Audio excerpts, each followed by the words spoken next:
দেশের শত্রুরা আবারও মাথা চাড়া দিয়ে উঠছে মন্তব্য করে বিএনপি মহাসচিব মির্জা ফখরুল ইসলাম আলমগীর বলেছেন, বিএনপি কখনো পরাজিত হয়নি, বারবার ধ্বংসের দ্বার প্রান্ত থেকে ঘুরে দাঁড়িয়েছে।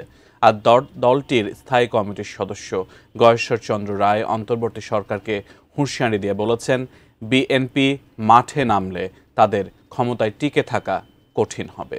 বিস্তারিত জানাচ্ছেন আমিনুল ইসলাম। ৭ নভেম্বর বিপ্লব ও সংহতি দিবস উদযাপন করতে রোববার দুপুরে রাজধানীর নয়াপল্টনে বিএনপির কেন্দ্রীয় কার্যালয়ে দলের সম্পাদক ও ঢাকা মহানগরীর নেতাদের নিয়ে যৌথ সভা করেন বিএনপি মহাসচিব মির্জা ফখরুল ইসলাম আলমগীর। দিবসটি উপলক্ষে ৫ থেকে ১৩ নভেম্বর পর্যন্ত ১০ দিনের নানা কর্মসূচি ঘোষণা দেন বিএনপি মহাসচিব।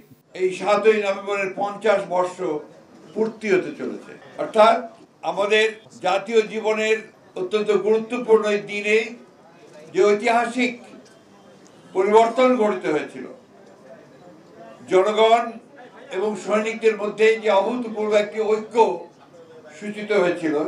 এ সময় মির্জা ফখরুল ইসলাম আলমগীর বলেন, দেশ অনিশ্চয়তা আর হতাশার মধ্য দিয়ে যাচ্ছে। ফেসবুকে মিথ্যা তথ্য প্রচার করে নৈরাজ্য সৃষ্টির অপচেষ্টা চলছে।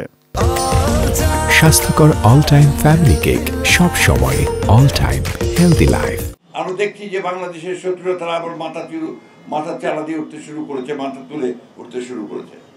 আমরা দেখছি যতই সময় যাচ্ছে ততই বাংলাদেশে একটা অ্যানার্কিক সিচুয়েশন, একটা পুরোপুরি একটা নৈরাজ্য সৃষ্টি করার অপচেষ্টা চলছে।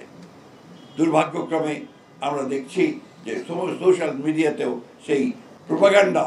এদিকে সকালে ড্যাবের নবগঠিত কমিটিকে সঙ্গে নিয়ে বিএনপির প্রতিষ্ঠাতা শহীদ রাষ্ট্রপতি জিয়াউর রহমানের সমাধিতে শ্রদ্ধা জানান বিএনপির স্থায়ী কমিটির সদস্য গয়েশ্বর চন্দ্র রায়। আগামী জাতীয় নির্বাচনের মাধ্যমে বিএনপি রাষ্ট্র ক্ষমতায় আসার সম্ভাবনা রয়েছে বলেই বিভিন্ন মহল থেকে মিথ্যা বিতর্কের জন্ম দেওয়া হচ্ছে বলে অভিযোগ করেন তিনি। গয়েশ্বর বলেন, ঐক্যমত্য কমিশন জাতির সাথে প্রতারণা করেছে।